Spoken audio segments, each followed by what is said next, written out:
¿Cómo estás? Yes. Respected chair and all the respected doctors sitting in front of me. 1912 was the year when the biggest ship of that time, Titanic, sank in the sea. But who was the culprit? Who was the offender? What was the reason behind? The reason was an iceberg, a small piece of ice mountain. But how could an ice mountain become so destructive? How could an ice mountain become the reason for making the bottom of the sea the graveyard of the biggest ship of that time, along with thousands and thousands of people? That was the basic reason. You can see in the picture. This is iceberg, and you can see that the concealed portion which is there inside the water is 9 to 10 times bigger than the portion which is there outside of the water. And that portion is broad as well. And that was the biggest mistake done by that captain, and tragic happened, and you know the history. My dear friends, in homeopathy, the maximum part of the scope is still concealed. And if you want to reveal the concealed portion of the scope of homeopathy, we have to understand this, understanding the iceberg phenomena of symptoms and materia medica. But how it will happen, how we will able to discover new symptoms, how we will able to discover the clinical materia medica. It will happen when there will be correct interpretation. Yes, correct interpretation of the symptom is important to explore the working area of a medicine. My dear friends, today I am going to give you some of the clinical condition which comes frequently in the clinic. The first condition is cervical spondylosis, one of the most common condition in clinical practice. All over the globe, so many people are suffering from this disease, especially after the period of Corona. So many people are coming, even in the earlier ages. And I'm pretty much sure that you all people have frequent encounter with this disease in your clinic in a regular basis. And you know the symptoms. Everybody knows the symptoms. There is pain in the neck. There is cervicobrachial neuritis. There is vertigo. There is ataxia. Everybody know about the symptoms. But what would be the medicine? Oxytropis lamberti. Oxytropis lamberti would be the medicine of choice. I want to ask a question from myself, that why oxytropis? Why not something else?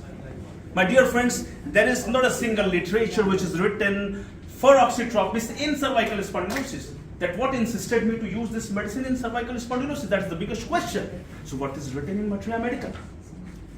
There is congestion of the spine. Oxytropis causing congestion of the spine. It causing congestion of the cerebellum. It causing ataxia. And if you relate the pathology with the symptoms which I have earlier told you, then that medicine will come first for sure.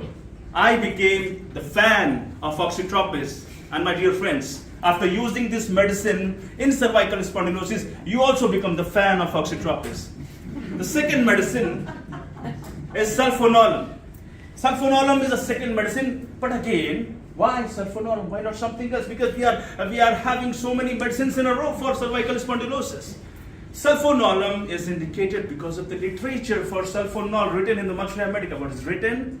It causes congestion of the cerebellum, and that's why there is ataxia. And one symptoms which is very important, and you also experienced in your clinic, whenever a patient comes to you suffering from cervical spondylosis, patient will tell you, doctor, I am having vertigo as soon as I am standing from a sitting condition.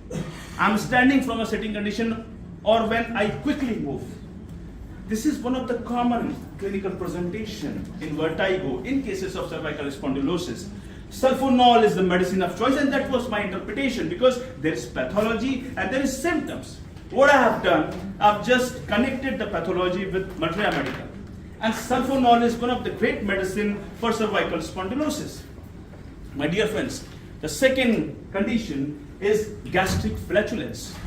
It is one of the common problem in clinical practice, but I am not here with simple gastric flatulence. I am here with 3 different type of variations. What are the variations?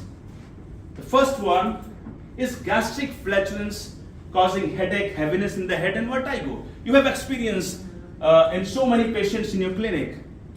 And what would be the medicine? If someone having headache, heaviness of the head, and vertigo, what would be the medicine of choice?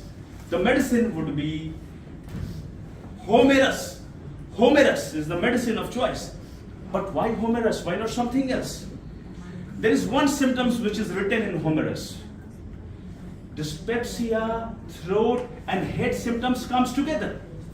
Dyspepsia, throat and head symptoms comes together. But if you don't have throat symptoms, you don't have to worry about. If you have dyspepsia and headache or vertigo or whatever happening with the head, you can give Homerus. If patient is telling you that, doctor, whenever I am passing flatus or whenever there is irritation, I am having relief in my head complaint, this medicine is the first medicine of choice. I fell in love with this medicine, and if you want the same experience, you have to use this medicine in such case. What is the second variation? Gastric flatulence causing chest pain and heaviness in the chest. A patient coming to you having chest pain, stitching type of pain. Patient is tossing in agony. There is anxiety with restlessness, and there is great pain in the chest. My dear friends, if a person having chest pain, that person will never let you know about the abdominal condition. Why? Because a weaker dynamic affection is permanently extinguished in the living organism by the stronger one. Chest is a more important organ. Abdomen is a less important organ. Someone having chest pain, the patient will never tell you about, I'm having gastric flatulence as well, I'm having problem in the abdomen as well.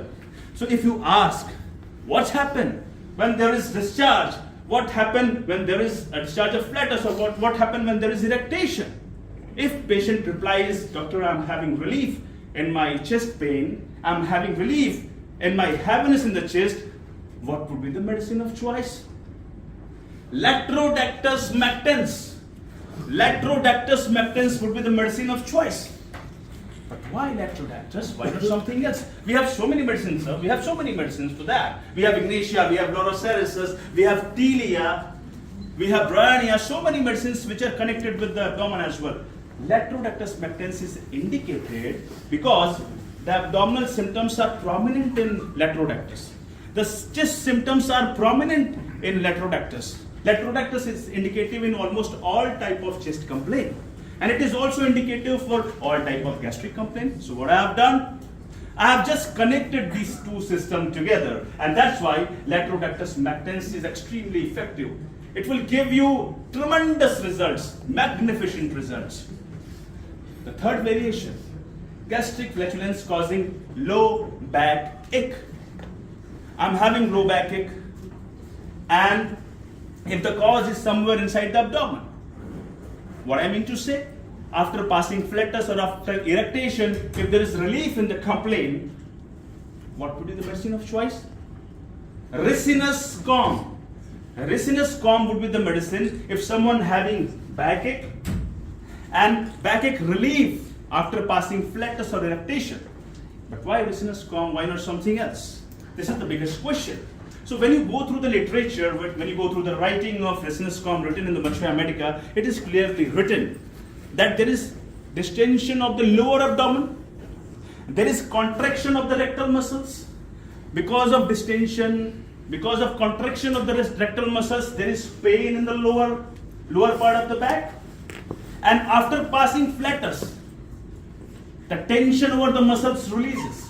The tension over the muscles releases, and patient having relief in the low backache. That was my interpretation. And Ricinus calm is an indicative medicine whenever a patient comes to you having backache, low backache, and the reason is somewhere inside the abdomen. If there is gastric flatulence, if there is any gastric abnormality, and after passing flatus or discharge, flatus or irritation, if having relief, this would be the medicine of choice. The last one, ladies and gentlemen, renal colic. One of the common problem in clinical practice. And when we talk about the renal colic, sir, there are so many medicines. There are belladonna, magnesia first, Pereira brava, lycopodium, and Chimaphila, hydrangea. So many medicines, osmium cam. So many medicines comes in a row. But if you ask who is the first one to think about, look at this. Coccus cacti. Coccus cacti in 200 potency. If someone having pain in the renal region, and patient is tossing in agony, patient come to you, this medicine will done the trick. Give 3 to 4 doses of Coccus cacti at 5-minute interval. Give 3 to 4 doses of Coccus cacti at 5-minute interval, and within 15 to 20 minutes, the patient will tell you that, doctor, I'm having relief. But the question, why Coccus cacti? We have so many medicines, so many great medicines, sir. Belladonna, Magnesia Fos, and Parera brava, Lycopodium, so many medicines are there. Why Coccus cacti? The literature. In Clark Materia Medica, what is written in Clark Materia Medica? The pain from loin to groin, the pain is going to the thigh. You can ask a question from me that, doctor, this is also written in Hydrangea, this is also written in Parera brava, this is also written in Osmium can. Then what is difference in Coccus cacti? So a special symptoms which is written there, and that symptom is as if, it is written in italics, sir, in Clark Materia Medica, as if the fluid is forcing down. The fluid is forcing down. What does it mean? Uncomfortable awareness of the urine. Uncomfortable awareness. I am aware something is moving down. And why it is happening? Because of impaction of this stone anywhere in the urinary tract. Anywhere in the urinary tract. In the ureter or in the uretrovesicular junction. And that's why Coccus cacti would be the indicative medicine. So if you have a case of renal colic, patient is in your clinic, tossing in agony, great pain is there, give this medicine, 3 to 4 doses of Coccus cacti. In more than 85% of cases, within 15 to 20 minutes, patient will tell you, doctor, I am having 30% relief, 40% relief, 70% relief. This is definitely going to happen. And there is certain reason behind the selection of Coccus cacti. Thank you very much, ladies and gentlemen.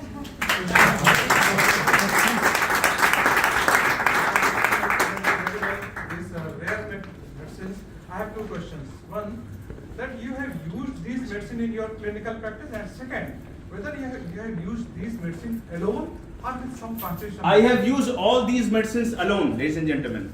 And I really want to be used. Whatever information I have given you, I really want to be used. I need that you have to use all these information.